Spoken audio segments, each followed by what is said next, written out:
Сайн байцгаана уу хүнд үзэгчдээ. Өнөөдөр манай дефакто нэвтрүүлгийн зочноор Монгол улсын их хурлын гишүүн, засгийн газрын гишүүн, зам тээврийн сайд Борхүүгийн Дэлгэр сайхан оролцож байна.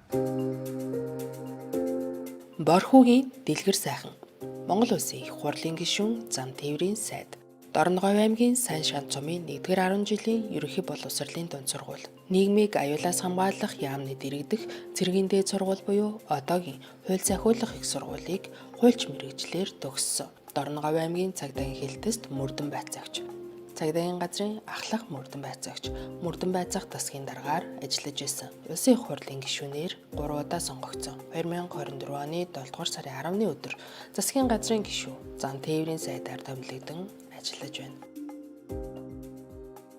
За сайн байна уу та? Сайн байна уу? Та сайт хийгээд нилээд 2 янзын сайт хий. Ихтэй төвжирлийн сайт гэж байсан тийм ээ. Одоо та энэ зам тээврийн сайт, төвжирлийн сайт байхдаа ер нь одоо юунд анхаарч ажилласан, юу болсон бэ? За ингээд энэ өдрийн одоо телевиз үзэгч та бүхэндээ энэ өдрийн мэндийг дэвшүүлье.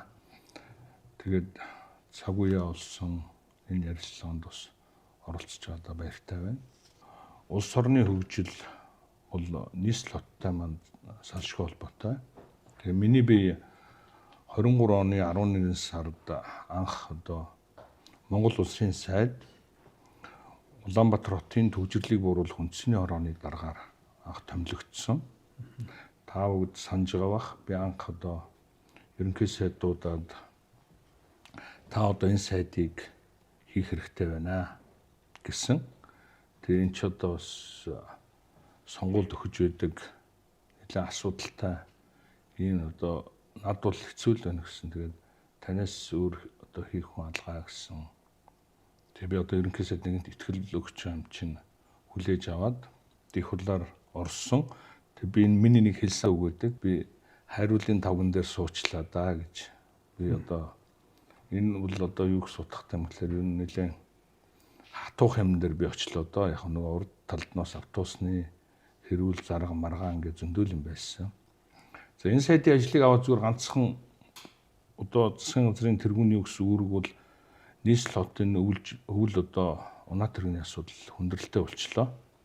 Маш богино хугацаанд одоо нийтийн тээврийн хэрэгсэл автобус оруулж ирэхийг үүрэг болгосон. Тэгээ миний бие 11 сард ерөнхийлөгчийг одоо дагаад бүгд найрамд хятад улсад айлчлаад тэр айлчлалынхаа хүрээнд үлдээд хятадын олон автобусны үйлдвэрүүдээр тойрч ирнэ. Өөрөө нүдэрээ үзье гэж бодож үзсэн. Тэгээд энэ олон үйлдвэрүүд дотроос явж ирнэ. Ютонг нь баруунд ч одоо экспортлдог автобус юм байна. Ер нь дэлхийн олон орнуудад экспортлт юм байна гэж одоо үзээд өөрөө газар дээр нь танилцаад тэгээ анхны гэрээг одоо тэнд очижсэн. За мэдээж мөнгө санхүүгийн хувьд бол Монгол улсын хувьд бас тэр автобусны үн цэнэгэд нэлээд маргаантай байсан ч гэсэн бас харьцангуй нэлээд гайгүй үнэн дээр тохиролцож өмнөх автобусны үнээсээ бас нэг 2 дахинч хямд өртөгтэй. Тэгтээ орчин үеийн бас дотор нь бас нэлээдгүй шаардлага тавьсан. Камертай болгох, жолоочоо камераар хянах, одоо орж ирж байгаа зорчигч одоо камерт харагдах, бас нийтийн тээврийн хэрэгс сууж байгаа хүмүүсийн хармаа хотыг суулгах гэдэг олон зүйлийг хүн бас боддог л доо. Тэгэхээр зэрэг энэ дээр бол засгийн газрын өгсөн тэргүүний өгсөн үүргийн дагуу бол миний бие маш богино хугацаанд за нэг 45 хоногийн хугацаанд баха. Оны өмнө буюу 12 сарын 29-нд анхны 50 автобусыг оруулж ирсэн. Тэрнээс хойш он гараад өөрөөр хэлбэл 24 оны одоо цагаан сарын өмнө буюу 24 оны 1 сарын 20-ны өмнө одоо 600 автобусыг анх оруулж ирж одоо өнөөдрийг бол нийслэл хот маань энэ автобусаар явж байна. Харин одоо нийслэлийн засаг дарга маань бас энэ үйлдвэрээс автобус нэмж авсан байлээ. Ялангуяа одоо нөгөө урт одоо нийтийн тээврийн хэрэгслийг одоо сундаг автобус гэж ярьдаг шүү дээ. 3 хаалгатай тэрийг авсан байлээ. Ер нь бол Улаанбаатар хотод бол нийтийн тээврийн хэрэгсэл бол маш чухал. Хоёрдугаарт бол бас төвжирлийн одоо хорооны даргын хувьд бол ер нь замын зохицуулт их чухал зүйл юм байна. Замын тээврийн хөдөлгөөн, нэгдүгээр игнийг чөлөөлөх энэ энэ үгдэд бол манай нийслэлийн одоо засаг дарга Нямбатар маань бол бас битээр хамтарч ажиллаж гар нийлж нэлээд асуудлыг шийдсэн. За тэг хугацаа богино байсан учраас би энэ сайдын ажлыг хагас жилэл хийсэн. 24 оны хавар сонгуулийн уур амьсгал ороод үндсэндээ бол энэ сайдын ажлыг нэг 5 сар хүртэл хийгээд тэгээ сонгуулийн ажилдаа орсон. Сонгуулийн ажил бол явсаар одоо ингээд үргэлжлээд тэгээд наадмын өмнөхөө одоо ингээд Монгол Ардын нам олонхын суудлал авч шинэ засгийн газараа байгуулахдаа хамтарсан засгийн газар байгуулсан. Хамтарсан засгийн газар байгуулах үед бол засгийн газрын тэргүүн бас л надад та зам тээврийн сайдаар одоо очоо. Ер нь Монгол улсад идэвхжсэн хувьд бол энэ төмөр зам гээд олон асуудал байна. Тэгээ энийг одоо шийдвэрлэхэд та чаднаа гэсэн. Тэгэхээр би бол бас хүн итгэл өгж яхад бас би очоод энэ ажлыг хийчихье гэдэг бас хүсэл эрмэлзэл байсан. Тэгээ өнөөдөр энэ ажлыг аваад би яг жил 6 сар болж байна. За ингээд жил 6 сарын хооронд ер нь та зам тээврийн сайд болчоод болоод ямар асуудалд анхаарваа. Ялангуяа та тэр хотын төвжирлийн сайд үндэсний хорооны дарга байхдаа эхлүүлсэн ажлаа ямар нэг хэмжээгээр сайд болоод дэмжсэн үү? Ямар одоо бэрхшээл гарч исэн бэ? Юу хийсэн бэ гэж бодох юм. Мэдээж одоо өмнө нь одоо өөрөө бас таны хэлдгээр Улаанбаатар хотын төвжирлийг одоо нэлээдгүй хэмжээнд ойлголттой байсан учраас энэ сайдын одоо зам тээврийн сайдын ажлыг одоо ерөөсө 3 хол юм одоо хий гэж бодож байсан. Стратегийн ач холбогдолтой Монгол улсад ирээдүйд одоо маш чухал ач холбогдолтой 3 төсөл барьж авъя. Одоо олон юмруу хамгаардаж яхаар 3хан бодиттой ажил хийл гэж бодсон. За энэний нэг нь бол яалч байхгүй одоо манай одоо Улаанбаатар хоттой холбоотой Улаанбаатар хотын дундуур явж байгаа төмөр замын асуудал. Энэ төмөр замын асуудал бол үнэхээр одоо толгой өвтгсөн ажил байсан. Ялангуяа одоо Улаанбаатар хотын дундуур явж байгаа энэ төмөр зам маань нэгдүгээрт Орос Монголын хамтарсан төмөр зам, хоёрдугаарт энэ Улаанбаатар хотоос одоо төмөр замыг гаргах гэж 3 жилийн өмнө засгийн газар шийдвэр гаргаад Богдхан төмөр зам гэж төсөл хэрэгжүүлэх гээд яваагүй. Өөрөөр хэлбэл хамтрагч тал буюу Оросын тал маань зөвшөөрөөгүй. Тэднийхтэй холбогдох хэрэгтэй болж таарна. Тэгээд тэр холбоос дээр нь асуудал гарлаа гээл удаад байсан. Тэгсэн. Тэг яг тэгээ ирээд өөрийнхөө эрх хэмжээний хүрээнд одоо баг хангаагаас салаа зам тавина гэдгээр анхны шийдвэрийг гаргаж засгийн газараас одоо 3 удаагийн тогтоолоор одоо багангаа хөшгтийн хөндийн замыг тавих энэ асуудлыг одоо явуулсан. Гэхдээ хараа тэрнээс өмнө та тэр асуудлын төгжээний юу байсан гэхээр чинь хамтарсан төмөр замд орохгүй байсан. Тэрийг та яаж шийдсэн? Тэр чинь олон жил яриад хийж чадахгүй байсан. Бид өөрсдөө бас тухайн үед яг үдэ тойруулаад одоо ингээд хойно холбон түнэл хийн эндэргээд Богдхан төмөр зам төсөл боловсруулад хамтарсан төмөр замдаа танилцуулсан. Хэрэн Оросын тал нэгдүгээрт яасан гэж Улаанбаатар хотын одоо хотоос төмөр зам гаргахад бид яасан гэж нэгдүгээрт хөрөнгө мөнгө гаргах ёстой юм бэ? Манайх энэ одоо тойруулахыг хүсэхгүй байна гэсэн шууд хэлээгүй ч гэсэн ер нь ийм байдлаар атгаас тавиад 3 жил гарсан болсон байт. Би ирээд бол ер нь салаа зам, салбар зам барих эрх бол засгийн газрын одоо ялангуяа салбар хариуцсан төрийн захиргааны төв байгууллага сайдын бүр эрх байд юм байна. Эннийхээ хүрээнд салаа зам гэж эхлүүлсэн. Энэ бол оновчтой шийдвэр болсон гэж одоо ч гэсэн боддог. Ер нь юмыг зөрөгтэй эхлүүлж ийж тэгээд дараа нь шийдэл төрд юм байна. За тэгээд тохиролцоогоос өмнө эхлүүлсэн. За дараа нь Оросуудтай уулзсан. За та ингээд ер нь бол танах одоо яаж байгаа юм дэр гэсэн би хэлсэн. Улаанбаатар хот бол тесрхэн бүн дээр сууж байна. Москва одоо өөрийн энэ төмөр замаа одоо тойруулаа гаргацсан. Бид одоо адилхан. Яг хөө зүгээр одоо бид одоо хамтарсан төмөр замтай ч гэсэн та нарын шийдвэрийг бол хүндэтгэж байна. Гэхдээ өнөөдөр Монгол улсад тулгараад байгаа энэ нөхцөл байдлыг бас ойлгох хэрэгтэй. Надад одоо тэр нөгөө 24 онд байхаа 12 сард Дашван жил гэж компани ганц цистерн дэлбэрэхтэл бид яаж сандарлаад тийм үү? Тэр чинь хортой ачаа тийж явсан стандартын бус үйлдэл гаргасан гэх мэтэр ингээд Тийм тэр үл одоо ерөөсө бүхэл Монгол хүний ой санамжинд ялангуяа нийслэлчүүдийн ой санамжинд байгаа. Үлдсэн. Энэ бол ноцтой асуудал. Улаанбаатар төмөр зам ингээд Улаанбаатар дундуур ингээд байнга ингээд явах юм бол ийм асуудал гарахгүй гэсэн баталгаа байна. Тийм 60 цэс дээр нь явж байгаа шүү дээ. Тийм. Яг таны хэлдэг шиг Улаанбаатар дундуур өдөр болгон аюултай ачаа дамжин өнгөрч байна. 34 нэр төрлийн нефт, газ, тэсрэх бодис, химийн бодис гэд маш олон төрлийн. Тэгээд дээр нь бол манай Улаанбаатар маань өөрөө хөгжил хурдцтай яваад барилга байшин баригдаад энэ төмөр замынхаа аюулгүй бүс рүү орцсон. Тэгээд энэ асуудлаар бол ерөнхийлөгч танилцуулсан, ерөнхий сайдч танилцуулсан. Ер нь бол энэ бол тоглоом биш улаан дараа. Тэгээд ерөнхийлөгч бол наадхаа маш богино хугацаанд шийдэгдэх үүрэг өгсөн.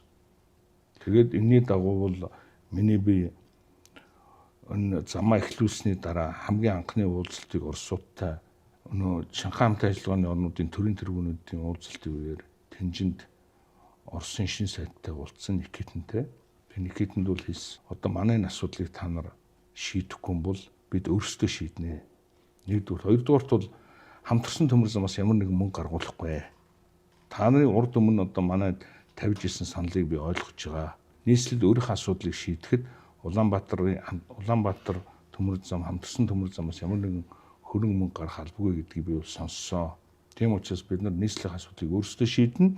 Харин одоо тойруулаад ингэж гаргах дээр бол та нар дэмжлэг үзүүлээрэй гэсэн Холболтон дээр. Тэгээд бол бид ойлгож байна. Энийг шийднэ. Хоёр талаасаа ажлын хэсэг гаргана гэдгийг хамгийн анх ингэж шийдсэн. Тэгээ нөгөө талаасаа хараа энэ Орос Монголын одоогийн төмөр зам биш үү? Энэ чи яг Улаанбаатарын ойролцоогоор тэр уулын амаа дагаад хамгийн их юм зигзагаар тойрсон хурдлах боломжгүй тийм техникийн хувьд тийм хэсгийг одоо харьцангуйгаар хурдалж болохоор харьцангуйгаар шулуун зам болгох гэдэг шүү дээ. Тийм. Ер нь бид одоо бүгдээр энэ хонхрыг мэдж байгаа шүү дээ. Энэ хонхроор тойроод гарахад богооны толгой бөксөө хараад л өнгөрдөг. Энэ тойрог шүү дээ. Ер нь бол маш одоо таны хэлдгээр маш удаан. Ер нь манай энэ төмөр зам бол нэг үгүй хэлэхэд бол маш хоцрогдсон. Би яг энийг тэгж байгаа болохоор урд хөрш маань цагт 300-аас 400 км/цагийн хурдтай төмөр замтай болчихлоо. 450-ыг хийж энүүхэн нь одоо бараг одоо Ирэнээс одоо замын үдээс цааш нь 300 км-т байна шүү дээ. Хойд хөрш маань өөрөө 160 км/цагийн хурдтай төмөр замтай Транссибирийн төмөр зам тий болчихлоо. Бид тэгэхэд одоо өнөөдөр нэг 50-60 км/цагийн хурдтай төмөр замтай л байж байна. Тэгэхээр зэрэг ерөөсөө миний энэ салбарт ирээд хамгийн гол анхаарал тавьсан юм бол төмөр зам байна. Тэгээд төмөр замыг Улаанбаатар хотоос гаргаснаар түрүүний таны асуусан Улаанбаатар хотын төвжирлийг 30% буруулнаа. За хоёрдугаар ингээд нийслэлийг хоёр хуваацсан энэ гарман дээгүүр гарч байгаа бүх төрлийн машинуудын зорчиж байгаа цаг хугацаа бол гарман дээр 3 цаг 44 минутыг авдаг. Төгжрэлд одоо 3 цаг 44 минут саадуулж шүү дээ төмөр зам өөрөө. Тийм учраас бид одоо өнгөрсөн хугацаанд бол бас нийслэлийн удирдлагууд бол дээгүүр доогуур нь одоо гарам гүүр мөр одоо янз газар доогуур хоолой моолой гэд зөндөөл ажил хийсэн. Гэхдээ энэ нь бол нэвтрэлтийг одоо тэр болгон шийдэж чадахгүй байна. За ингээд холбочлоо гэж бодъё. Тэгэхээр урд талын төмөр зам одоо нийт хичнээн километрээс та нар одоо өдөөний байдлыг хэдийн хийж чадах. Бид одоо баг хангаагаас өнөөдрийн байдлаар хөшгтийн өндийн хүртэл 83 км одоо төмөр замын далан шороо буюу доод үтсийн ажил аль талаас нь тавьсан байна. Баг хангаагаас тавьсан. Баг хангаагаас бүр одоо Улаанбаатар төмөр замын одоо хамтарсан ажлын хэсэг гараад баг хангаагаас замаа салаалаад тэнд өртөө зөвлөгөө бариад ингээд эхний одоо салах ажил нь бол эхэлсэн. За хойно холбох ажлыг бол тэгээ хэдэн километр үлдэж байгаа 83-аас цаана. Одоо цаана нэг ойролцоогоор нийтдээ ер нь 124.8 км очиж байгаа. Нэг 40 орчим километр үлдсэн байна. За энэ 40 орчим километр төмөр замыг бол бид нэр ирэх хавар бариад дуусгач. За ер нь бол сая одоо 9 сарын 2-нд Владивостокт болсон Шанхай хамтын ажиллагааны орнуудын уулзалтаас гараад энэ Владивостокт нөгөө алс турмдын чуулганд очив ерөнхий сайд. Энэ алс турмдын чуулган дээр ерөнхий сайдыг дагаж очиж Оросын улбаны улсын тээврийн сайд Никитэн мөн Эршэдигийн ерөнхий захирал Белизоров, мөн Монголын одоо Орос Монголын хамтарсан төмөр замын Оросын талын правлений дарга Павлов нартай уулзсан. Нөхцөл байдлаа давтан ярьсан. Ер нь бол энийг хийн шүү. Бид одоо энэ бол нэгдүгürt бол төрөөс өгсөн засгийн газраас өгсөн үүрэг даалгавар, хоёрдугаарт бол ерөнхийлөгч үндэсний аюулгүй байдлын зөвлөлөөс одоо надад бол ийм үүрэг болгож өгсөн. Энэ бол зайлшгүй их өстой. Нэгдүгürt, хоёрдугаарт бол манай одоо хүн амын бараг 50% нь Улаанбаатар хотод амьдарч байна. Тэгээ Улаанбаатар одоо нийслэлчүүд маш их эмзэглэж байгаа. Зарчмын хувьд тэд зөвшөөрсөн. Тэгээ зарчмын хувьд зөвшөөрсөн. Бид нар ер нь протоколцсон. За Ер нь уулзалт болгон байна. За уулзалт болгон албан ёсны протоколтой. за хизээ дуусахын төмөр. Тэгээ хамгийн сүүлд миний би 10 сарын сүүлд 11 сарын ихээр Москва хотод Шанхай хамтын ажиллагааны орнуудын засгийн газрын тэргүүнэрийн уулзалтанд ерөнхий сайдад давж очсон. Энэ уулзалтан дээр бол яг одоо Белизоров буюу одоо Иржэдэгийн ерөнхий захирал Белизоров одоо Оросын холбооны улсын ерөнхийлөгч Путин одоо манай ерөнхий сайдтай уулзж явах үеэр энийг дахин одоо Улаанбаатар асуудлыг шийдэ гэдгийг бол хэлүүлсэн. Тэгээ энэ дээр бол одоо баг энэ бол эцсийн шийд гэж хэлж болно. Тэгэхээр биш за тэр 120 км зам урдуура холбогдлоо. Хизээ хамгийн сүүлд холбогдно гинэ. Бидний өнөөдрийн төлөвлөж байгаа 26 оны 2 дугаар улиралд бол дууссан гэж үзэж байгаа. За эх жилийн наадмаас өмнө дууснаа гэж ойлгож байна. Тийм наадам хавцаа дууссан, анхны галт тэргийг аялуулна. Тэгээд анхны галт тэрэг аялмагц энэ хамтарсан биш энэ манай хөрөнгө биш энэ. Манай хөрөнгөөр хамтарсан хөрөнгө дээгүүр нь явах юм байна. Ер нь бол тэгтээ Оросын талд нэг л юмыг тавьж байгаа юм. Бид бас юмаа шийдвэрлэх хэрэгтэй. Энэ Оросын талын тавьж байгаа асуудал бол үнэн. Ер нь Улаанбаатар хотоос төмөр замаа нүүлэх асуудал бол Монголын асуудал болохоос биш. Орос одоо бидний төлөө хөрөнгө мөнгө гаргаад энийг шийдэхэд бол дургуутсах нь бол зүйсний асуудал. Тэгээ би Оросын талд бол анх зөвшөөрлөж одоо тохиролцохдоо хэлсэн ганц үг. Танайд үн төлбөргүй өгнө. Танайхаас зөрүүлээд би Улаанбаатар хотын дундуур явж байгаа замаа авнаа. За тэгвэл урд гэдэг ийм л юм болох юм байна. Улаанбаатарын голох замыг Монголынх болох юм байна. Одоо Монголынх нийслэх болно. Тэрийг яах юм? Энийг бол нийслэл отдог гэнэ. За тэгвэл энд их онцлог бай. Энийг дагсан маш олон байгууламжууд байгаа. За депо, вокзал, өөрөөр хэлбэл офис нь энийг дагсан олон терминалууд, амгалан өртөө, толгойд өртөө гээд ингээ маш Улаанбаатар хотод маш олон газар нутгийг эзэлсэн энэ талбайнууд байна. Тэгээс та нар энэ одоо талбайнуудаа бүгдийг Монгол улсад одоо энэ манай бизнес эрхэлдэг улсууд дуудлага худалдаагаар энэ газраа зараад энэ олсон мөнгөөр одоо энэ нүүгээд энэ хөшгтийн хөндөдөө энэ депо өөрийнхөө одоо зайлшгүй одоо төмөр замыг дагалдах барилга байгууламжаа барьчихаа. Ийм боломж та нарт байна. Нэгдүгээр тэр. Хоёрдугаарт бол нийгмийнх нь одоо Оросын талаас өсөж байгаа юм бол энэ төмөр замыг дагсан нийгмийн байгууламжаа та нар аваа гэдэг ийм шаардлагыг тавьж байгаа. За энэ одоо төмөр замыг дагсан цэцэрлэг, сургууль, эмнэлэг зөндөө юм байна шүү дээ.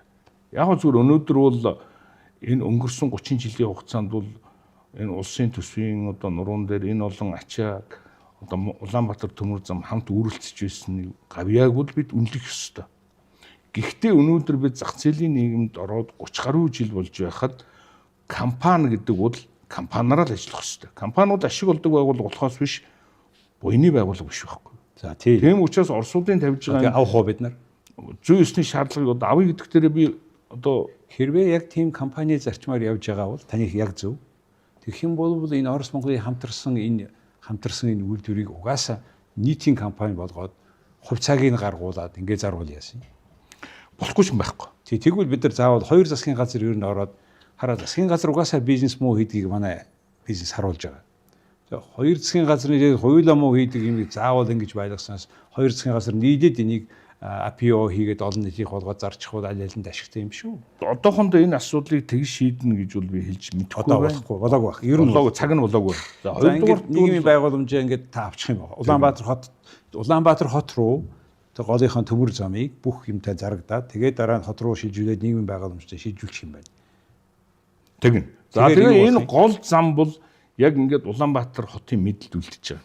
За энэ Улаанбаатар нийслэл өөрөө энэ замыг одоо электричек гэж бид ярьдаг, электричек явуулна уу, BRT-га явуулна уу, метрогоо явуулна уу, нийслэл шийдэх асуудал. Харин нийслэл бол өнөөдөр энэ төмөр замыг одоо Улаанбаатараас энэ хөшгөдийн өндөр рүү тойруулж гаргасан бүх зардлыг нийслэл төлөх ёстой. Энэ замыг одоо худалдаж авч яах гэсэн үг. Ингэж ээж Монголын төмөр зам энэ барьс одоо өр зээл 50 бонд усхан барин барьсан энэ төмөр замыг Улаанбаатарт өгч шүү дээ.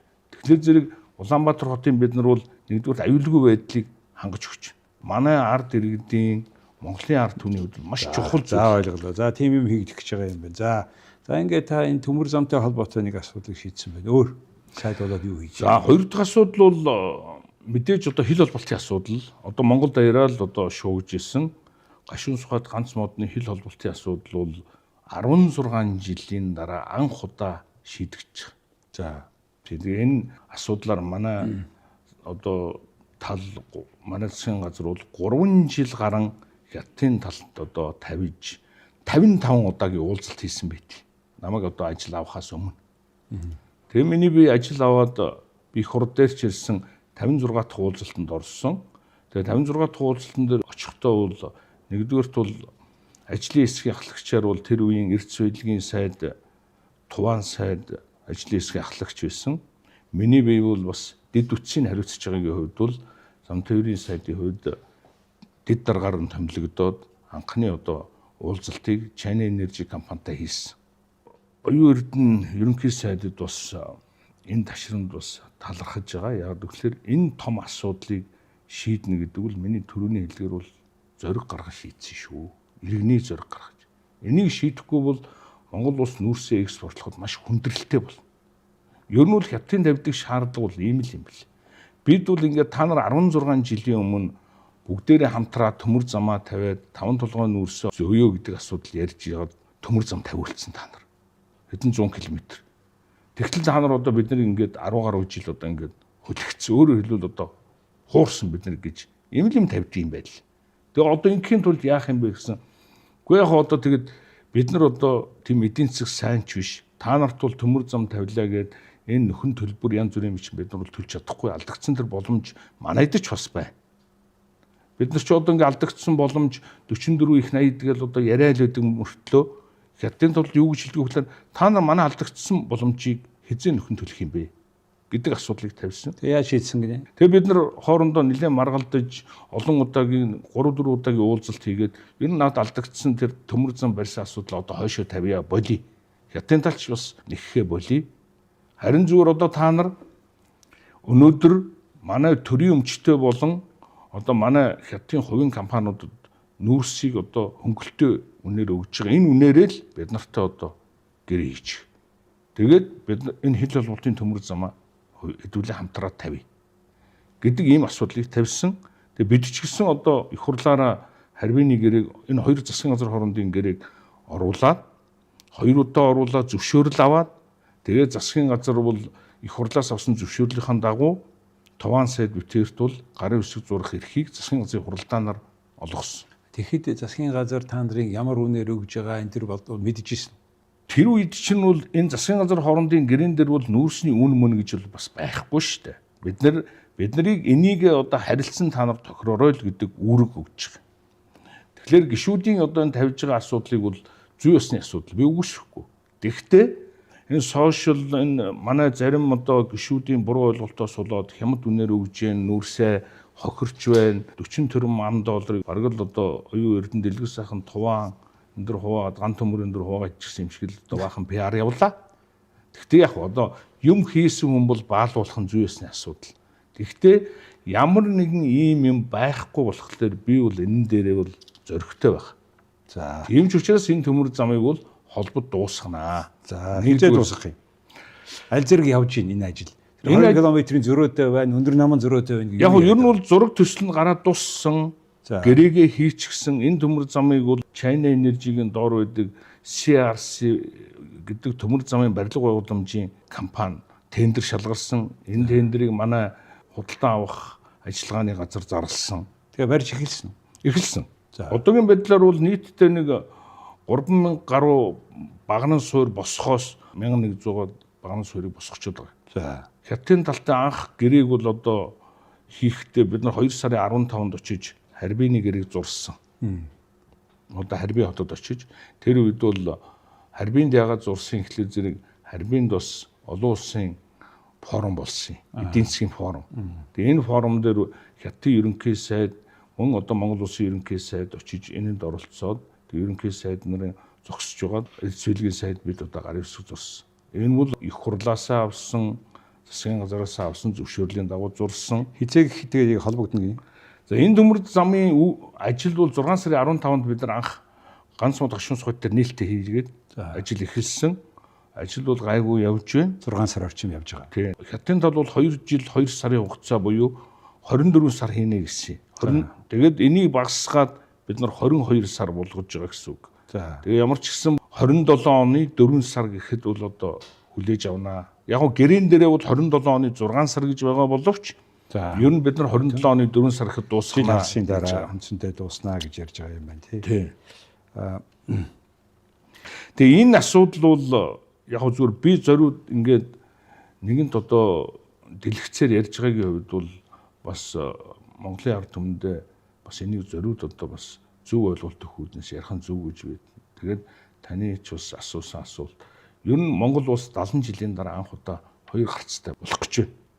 Дэлхийн нийтээрээ бол ийм юм байдаг. Таа ч гэсэн мэдж байгаа. Фараг хаанагийн онол гэж холболт гэдэг ийм шинэ юу гарч ирсэн нэр томьёо.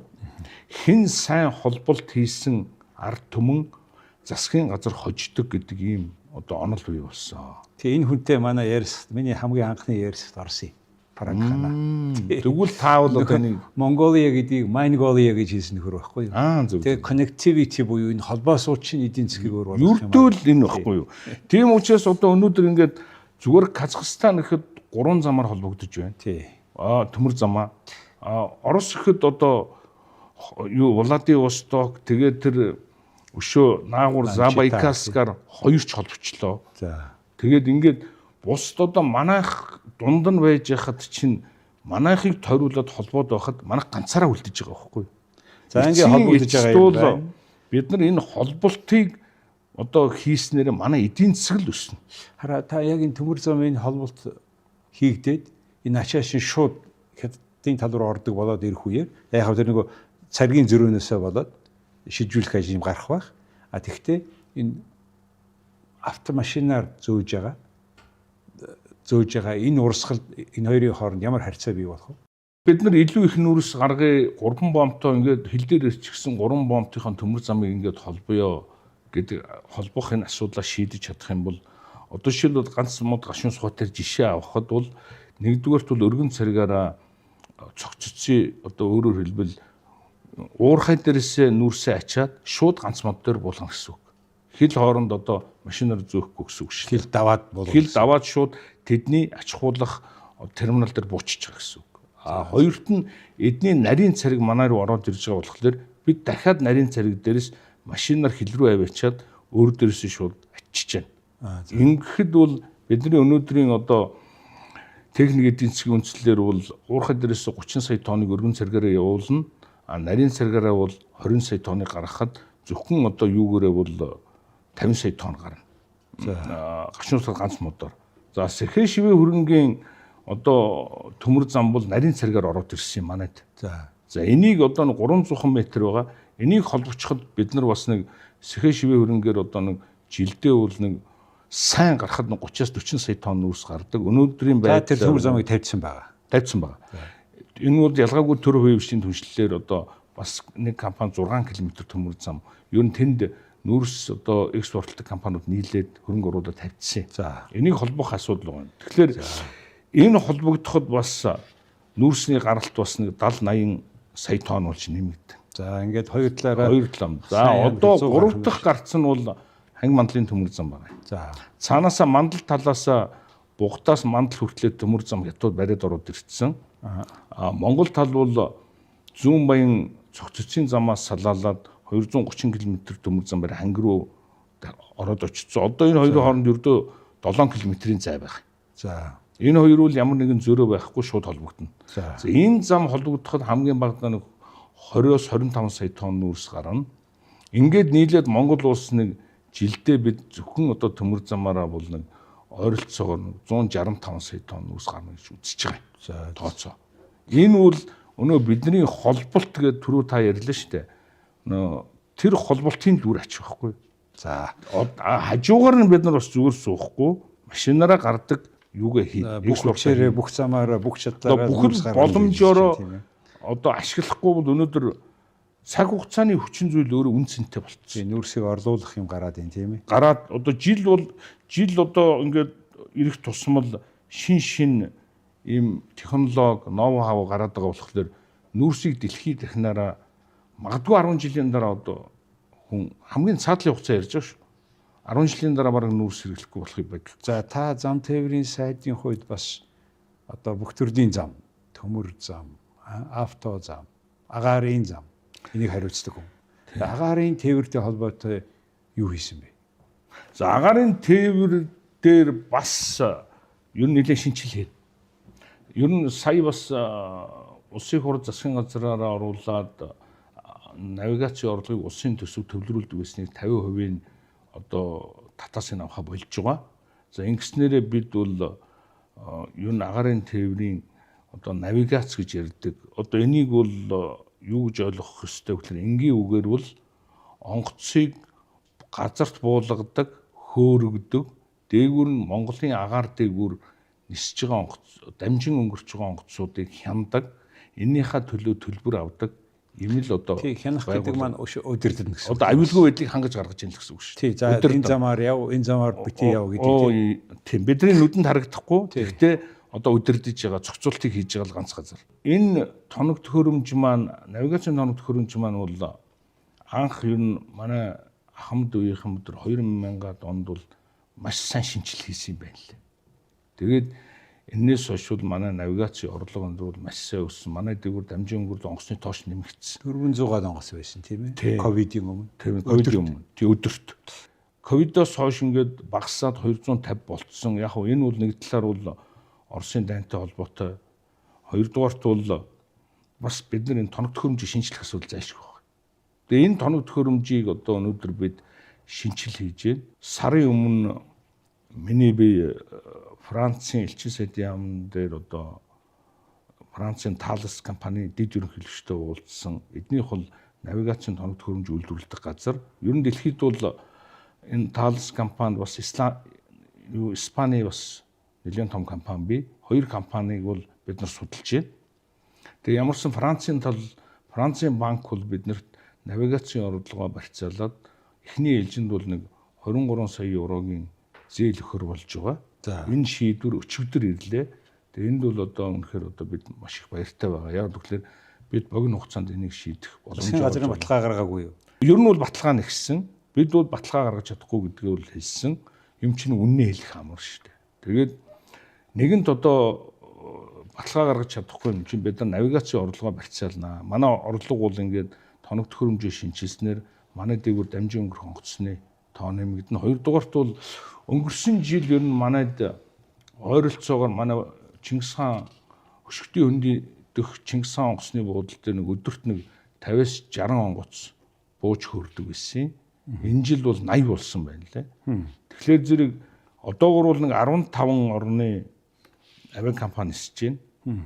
Энэ бол цаашаа бид нар ер нь 42 гаруй оронтой агаарын харилцааны гэрээ зурагдсан. Тэгээ бид нар энийг авахын тулд нэгдүгээрт бол энэ навигацийн тоног төхөөрөмж буюу энэ хяналтын тоног төхөөрөмж бол маш чухал. Энэ сайн байж иж бид нар олон онгоц хүлээж авна, буулгаж, хөөргөн, богино хугацаанд буулгаж суулгах чадвар нэмэгдэх гэж байна тийм. За хоёрдугаарт бол мэдээж одоо юу нисэх онгоцны буудлын асуудал байгаа. Энийг бол Японы буцалтгүй маш нэн хөнгөлөлттэй зээлээр өргөтгөл хийх асуудал яригдж байгаа. Энэ дээр бол бид бас нэлээд Японуудтай тийм ээ. Гэхдээ энэ шинэ буудлын гэж бид яриад шинэ гэдэг үг маань хуучраагүй байдлын чинь хүчин чадал нь одоо дутаад эхэллээ шүү дээ. Анх энэ онгоцны буудлыг барихдаа 800 мянган зорчигч явах юм байна гэж тооцоол гаргаад барьсан чинь ерөөсөө 3 жилийн хугацааны дотор л 2.2 сая зорчигч одоо нисдэг болчихлоо шүү дээ. Тэ жил заа. Ирдэг одоо явдаг болчихлоо. Энэ жил одоо дахиад нэмэгдсэн. 24 онд 2.2 сая зорчигч одоо ирж уцаж исэн бол энэ жил одоо оны эцсийн байдлаар бол 2.4 сая зорчигчулж нэмэгдэж байна. Ирэх жил бол бид бол энэ тоо бол бас 3 сая орчим болох болов уу гэж бодож байгаа. Тэгэхээр зэрэг бид бол Японы талтай хугацааны хувьд нэлээд хатуу ярьж байгаа. Японы тал бол 39 он хүртэл хэд болох юм, 49 он хүртэл хэд болох юм гэдэг ийм тавиад байгаа. Миний бие бол удаадараа одоо энийг санхүүжүүлэх гэж байгаа JICA-гийн олон улсын байгууллага Японы элчин сайттай бол олон удаа уулзахдаа бол ганцхан тэмээг тавьж байгаа. Богино хугацаанд барья. Тэгэхгүй бол одоо бид нар энийг хүлээгээд байж чадахгүй. Нэг нөгөөх нь ахаад хэдэн жилийн дараа өн чинь ахаад Багдад энэ 3 шинэ терминал 2 гэж барина шүү дээ. Тийм хажууд нь. Тэгээ удаа хэдэн жилийн дараа та үетэй ахаас уусна терминал 3-ыг барих хэрэгтэй юм байна гэсэн яриа гарахгүй тул яах вэ? Яг нь ер нь энэ дээр бол Японууд тоо асуугаад байгаа. Танах ингээд 49 он гэхэд 10 сая хүн ирж очих, 11 2 сая хүн ирж очих юм уу? 39 он гэхэд 7 8 саяд очих юм уу гэж асууж байгаа. Бид нар энэ статистик тоог бол гаргаж байгаа. Тэгэхдээ Чингис хаан Эсвэн онгоцны буудлын энэ ачааллыг багасгахын тулд бид нар энэ орон нутгийн онгоцны буудлууд дээр их онцгой анхаарал тавьж байгаа. Ялангуяа одоо өмнө говийн 3 сайхан онгоцны буудлал, Баян өлгийн онгоцны буудлал, дээр нь хөвсгөлийн мөрөнгийн онгоцны буудлыг бол нэн тэргуунд олон улсын онгоцны буудлал болгоё гэж байгаа. Хэрвээ орон нутгийн онгоцны буудлыг олон улсын болгочвол гаднаас ирж байгаа жуулчин маань шууд үзэх газараа бууж байгаа. Давуу тал. Орон нутгийн бүсийн хөгжилд ч онцгой нөлөөтэй болно доо шууд бууж байгаа гэж. Тэр орон нутгийг дагаад бол нэгдүгээрт бол хөгжил ирнэ, хоёрдугаарт жуулчдын зардлаа хэмнэх боломжийг бид нар гаргаж өгч байгаа. Өмнө говьд хөвсгөл өөр өлгий. Хөвсгөлд өлгий. За өлгий. Тэгээд яг цаашлаад бол одоо тэгээд ховд тэгээд юуны Чоулсангийн онгоцны буудлын дэргээд ингээд бид нар нэмээд явна л да. Тэгээд ингэснээр ямар ач холбогдолтой юм гэхлээр зэрэг бид нар нэгдүгээр Чингис хаан онгоцны буудлын жуулчны тэр оргил үеийг бид нар юу яаж байгаа. Оргил цагийн одоо үеийн цаг үеийнх нь ачааллыг бууруулж өгч байгаа. За. Хоёрдугаарт бол жуулчдын тоо нэмэх боломж өгч байгаа. Тийм байна. Жуулчид бол Улаанбаатарыг үзэх гэж байгаа биш, Монголын сайхан байгалыг үзэх гэж л ирдэг. Шинэ онгоцны буудлал хэдэн терминалтай болох юм? Шинэ одоогийнх нь 6 гейт байгаа тийм ээ. Тийм. Одоо барих өргөтгөлийн зураг дээр бол 8 гейт нэмэгдэх юм. 8 гейт. 8 гейт. Энд 6 энд 8. Тийм. За танаас одоо цаг яасан учраас за тэгээд дээр нь энэ дээр бол одоо бид нар нэгэн та асуусан юм. Бид одоо буян тухайн Эсвэн онгоцны буудлаа яах юм бэ гэдэг яг тэрийг асуух гэсэн. Ягаад гэвэл энэ чинь бүхэл бүтэн дэлхийн хэмжээний онгоцны буудлал байна шүү дээ. За энийг яаж харж байгаа? Буян тухайн Эсвэн онгоцны буудлыг эргэлтэнд оруулахын тулд нэгдүгээр сургалтын төв болгоё гэж байгаа. За олон улсын нислэгийн сургалтын төв. Энэ бол манайх шиг том газар нутагтай ийм газар бол хамгийн цохимжтой. Дээр нь манай хоёр талд том зах зээл байна. Бид нар хэрвээ одоо Боингийн үйлдвэртэй тохирч чадах юм бол одоо Боинг компанитай тохирч чадах юм бол энэ буян тухайг бол олон улсын сургалтын төв болгоод тэгээ энд одоо манай хоёр хөршөөс ирж одоо сургалтаа хийх манай одоо агаар дээгүүр нислэг хийвэл бид нар маш их хэмжээний мөнгө олно. Би бол зүгээр одоо мөнгө олох талаас нь бодоод байгаа. Нэгдүгээр бас юу шүү дээ аэробусыг бас тийм ээ. Тий аэробусыг. Бас дээр нь аэробус Европын аэробус болж байгаа. Дээр нь бас энийг төр хувийн хвшлийн хүрээнд энэ одоо энийг бас ачаа барааны том терминал болгоё гэж бодож байгаа. Карго терминал. Буян тухайн Эсвэн онгоцны буудлын дээр одоогийн ингээд зай талбайг харж байхад хамгийн багадаа 15-аас 20 том одоо ангар барих юм орон зай байна. За засвар хий гэж юу? Засвар хий. Энэ онгоцны засварыг одоо Монголд хийдэг болъё л дээ. Тэгвэл ингээд хийж байгаа шүү дээ. Одоо нэг жилд нэг 50-60 онгоцыг тест юм байлээ. Тэгдий. Жохон тийм. Энийг өргөдөхөд бид нар Америкийн Боингтэй ч юм уу, Airbus-тэй ч юм уу хамтраад Европын ингээд хамтраад засварын газар байгуулах юм бол илүү их мөнгө олно. Энэ хоёрын нийлбэр чинь уул ургаагаас том болж магадгүй юм байна. Тийм. Тэгэхээр зэрэг бид нар энийг бизнесэл болгох ёстой юм байна. Тийм учраас бол өнөөдөр буян тухайн Эсвэн онгоцны буудлыг додомдоод ер нь үл их хайтайхан болгоод засаж бариад ер нь бас нэлээд бас ажил хийгээд байгаа. Тийм. Ийм л 3 төслийг жил 6 сарын дотор одоо шийдэж чадсан. Бас одоо ингээд ажил нь эхэлсэн. Тэгээ үр дүнгээ бол одоо ирэх жил өгнө. Он гараад л одоо үр дүнгээ өг. Нэгдүгээр он гараад төмөр зам хойдолтой холбогдно. Нийслэл дундуур транзит ачаа болон хойноос явж байгаа ачаанууд бол гараа авчина. Нийслэлийн гадуур гараа авчина. Эхний төсөл. Хоёр дахь төсөл бол холболт нэлээ эрчимтэй явна. 27 оны 4 сар гэхэд бид нар нүүрснийхээ экспортыг нэмэгдүүлнэ. 3-4 бомб төмөр замаар холбогдчихно. За дараагийн том төсөл нь бол саяны одоо сонгоцны энэ буудлын том төсөл. Яг энэтэй холбоотой саяхан засгийн газар Мяатыг хөвчлөнө гэдэг шийдвэр гарчлаа шүү дээ. Тэрийг та яаж харж байгаа юм?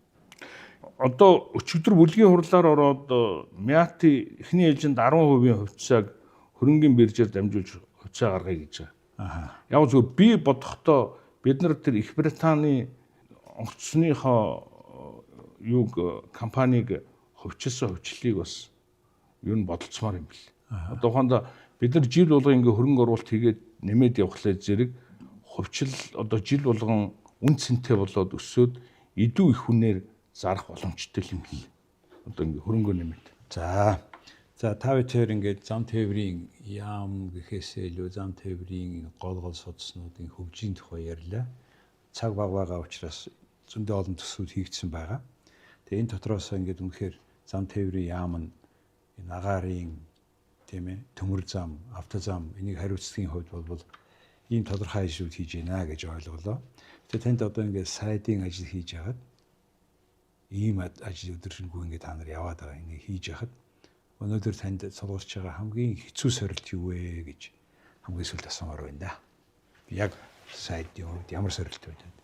Мэдээж одоо ямар ч том төслийг эхлэхэд бол одоо зориг хэрэгтэй байна гэдгийг бол ойлгож байгаа. Өчигдөр үлээ урьдчилан нэг сонсголын үеэр би тэр баяр цогт тийм хэлсүүгийг сонсоод нэрэл их зөв юм хэлжтэй гэж анзаарсан шүү.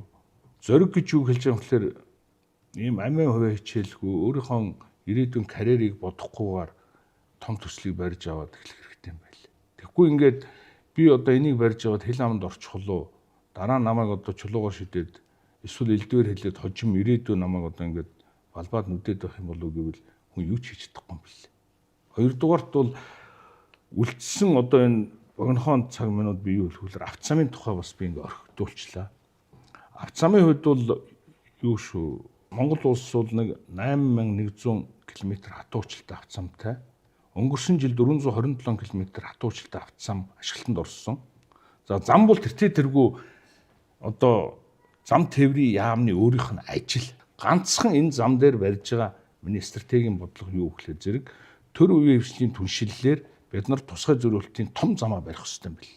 Ялангуяа эдийн засгийн үр өгөөжтэй зам барихгүй бол бид нар жил болгон ингээ улсын төсөөрөө зам бариад явбал даахгүй юм бэл. За аль замыг барих юм тэгээд. Тэгээ яг хөө зүгээр энэ зам дээр бол би хоёр замыг стратегийн ач холбогдолтой зам гэж үзэж байгаа. Нэг нь бол Монголын импортын 74%-ийг одоо авчирч одоо замун дээр хилээр орж ирж байгаа энэ одоо замун төшөлтийн хөндийн замыг нэн тэргүүн төр үеийн хвшлийн түншлэлээр барихаар бид нар тендер зарлаад шууд зам тавьчих юм уу? Шууд тавь. Энэ бол тусгай зориулалтын тий хайваа маягийн 100 тонны даацтай ийм зам км бол 490 дээр Чойроос наашаа 250 гэдэг чинь 740 орчим километр зам шүү дээ. Тэгээд ингээ улсын төсөв ингээд ийм замыг тавих одоо чадал тэнхээ байхгүй. Нэгт хоёрдож улсын төсөв бид нар өөр хүний хөгжилтөд зориулах хэрэгтэй юм байна. За ер нь бол 100 тонн гэдэг чинь манай дундад зам нь ямар одоо өнөөдрийн барьсан манай жирийн зам чинь 41 голын даас дээр 11 тонн буюу 44 тонны л ачдаг юм ш. За. Тэгээ энээсээ хэтэрүүл нөгөө замаа авдээд байдаг байхгүй. За хоёр дахь гол стратегийн ач холбогдолтой буюу эдийн засгийн үр өгөөжтэй зам бол энэ хам богд, далан задгад, мандлгов, хөшгтийн хөндөй гэдэг зам баг.